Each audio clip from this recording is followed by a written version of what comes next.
सोलापूर शहराच्या लोकसभा निवडणुकीसाठी आज दुपारी 3:30च्या दरम्यान मुख्य निवडणूक निर्णय अधिकारी यांनी पत्रकार परिषद करून लोकसभा निवडणुकाचे बिगुल वाजवले आहेत। सोलापूर लोकसभा निवडणूक 2024चे वेळापत्रक देखील ठरले आहे। आजपासून आचारसंहिता देखील लागू झाली आहे।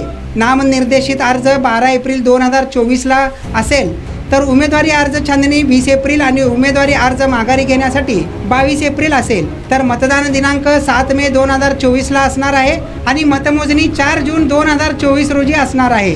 मात्र या सर्व घटनेवरती अद्यापपर्यंत सोलापूर भाजपाकडून कोणताही उमेदवार निश्चित झालेला नाही। सोलापूर लोकसभा मतदारसंघ हा राखीव असल्यामुळे माजी खासदार जयसिद्धेश्वर स्वामी महाराज हे उमेदवार म्हणून राहतील की काय, किंवा माजी खासदार शरद बनसोडे यांचेही नाव पुढे येत होते।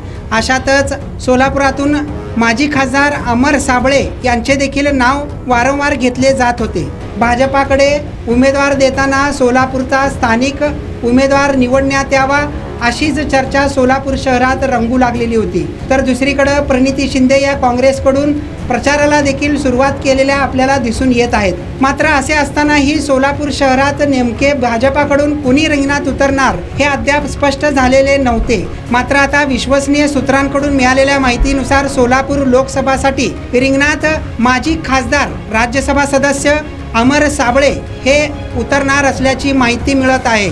विशेष म्हणजे सोलापुरातला स्थानिक उमेदवार देण्यात यावा, परका उमेदवार नको अशी मागणी जोर धरू लागलेली असतानाही भाजपाला स्थानिक उमेदवार म्हणावा तसा मिळाला नसल्यामुळे आणि भाजपाकडून जो सर्वे करण्यात आला त्या सर्वेच्या आधारावर कदाचित अमर साबळे यांना उमेदवारी देण्यात येणार असल्याचे बोलले जात आहे। अमर साबळे हे मूळचे पुणे पिंपरी चिंचवड येथील असून ते राज्यसभावरती सदस्य म्हणून खासदार राहिलेले आहेत। आता अमर साबळेंचे नाव निश्चित झाल्याचं बोललं जात आहे। मात्र अधिकृत घोषणा झाली नसल्यामुळे यावर सध्या तरी भाष्य करता येत नाही। 3 वेळच्या हॅट्रिक आमदार असलेल्या प्रणिती शिंदे आता लोकसभाची निवडणूक लढविणार असल्याने त्यांच्यासमोर भाजपाचे उमेदवार जेव्हा रिंगणात उतरतील तेव्हा सोलापूरकरांना चुरशीची लढत पाहावयाला मात्र मिळणार आहे, हेही तितकंच खरं आहे। इम्रान सगरी, लोकप्रधान न्यूज, सोलापूर।